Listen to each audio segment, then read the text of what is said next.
McGreevy, which I've linked in the show notes, Elsie was asked whether she felt the punishment handed down was enough.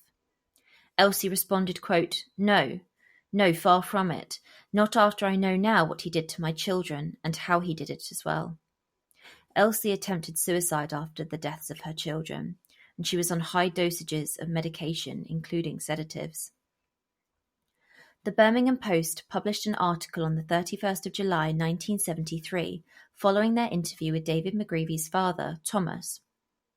The father told reporters, quote, We are numbed.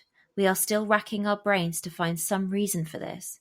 It is a terrible thing, but it is completely out of character.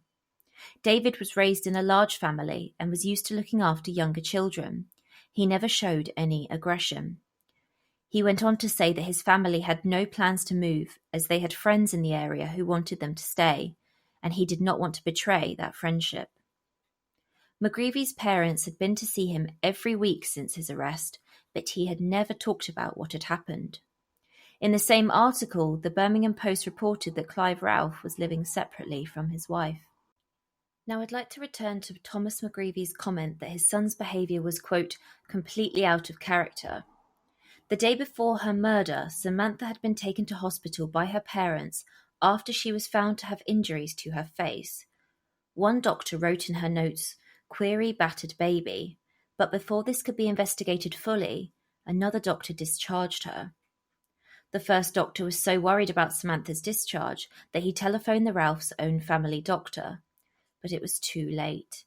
A hospital spokesman said on the evening of the 30th of July that there was not enough evidence of ill treatment to detain the baby.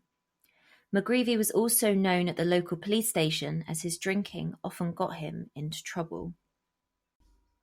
In prison, there is an unspoken rule that if your crime involves children, you are marked for trouble. McGreevy was no exception. He was ostracised in prison and was subjected to frequent abuse by other prisoners. He therefore spent most of his years in prison in protected conditions. After 33 years in prison, the parole board determined that McGreevy had successfully adjusted. It was reported that he had accepted rehab and had taken up painting. In 2006, McGreevy's name appeared in the papers as he had been transferred to HMP Ford, an open prison, and was allowed to stay in a bail hostel in Liverpool. The Sun newspaper published a front-page article featuring a picture of McGreevy, out on temporary licence, walking along a Liverpool street, along with the story of his crimes. Elsie found out about McGreevys release via the newspaper, so she immediately went to her MP, saying she was supposed to be kept informed of any movement. Shortly after this, McGreevy was transferred back to a closed Category C prison. Then, in 2009, an anonymity order was issued by the High Court of Justice during McGreevy's 7th parole board proceedings. The anonymity order meant that McGreevy's name and location would be kept out of any reporting. It also placed restrictions on the press coverage of the case. He was to be referred to only as Prisoner M. Other individuals with anonymity orders included John Venables, Maxine Carr, and Mary Bell, although their anonymity orders were lifelong and McGreevy's was not. The application was made by McGreevy's legal team, who argued that without reporting restrictions, his Article 2 right to life was breached, as was his Article 3 right to protection from degrading treatment. He also argued that his right not to be detained arbitrarily under Article 5 was being breached due to him having remained in segregated conditions as a vulnerable person in prison. The order was resisted by the British press and the Press Association. They were supported by the Secretary of State for Justice, who argued that setting such a precedent would prevent coverage of dangerous criminals.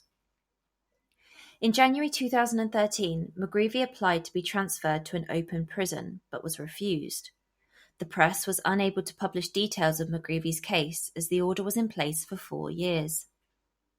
The anonymity order remained in place until the 22nd of May 2013, when it was lifted by Lord Justice Pitchford and Mr. Justice Simon.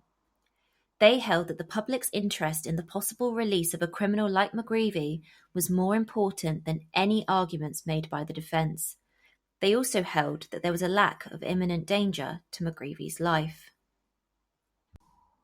When Elsie was asked whether McGreevy should ever be released, she unsurprisingly replied, quote, "No way, he took 3 lives, not just 1 or 2, that's bad enough, but 3 lives he took, and they're saying at the moment 20 years for a life. He's only done 40 years. He's took 3 lives." In December 2018, following a parole hearing, the report said McGreevy had changed considerably over the last 45 years, and he was legally cleared for release on parole. Elsie was informed by victim support. In a statement, the Ministry of Justice assured that McGreevy would be on licence for the rest of his life and subject to strict restrictions. He would also be subject to exclusion zones. In a BBC News article, it was reported that Elsie had had an input on the conditions that McGreevy would be subject to, and that exclusion zones had been extended slightly following conversations with her. When speaking to BBC Hereford and Worcester, Elsie said, quote, "It gives me a bit of peace of mind, but it is still not fair. He has been released after what he has done. There's other prisoners that haven't done half as bad as what he did to my children, and they haven't been put up for parole. So what has made him be able to get parole?"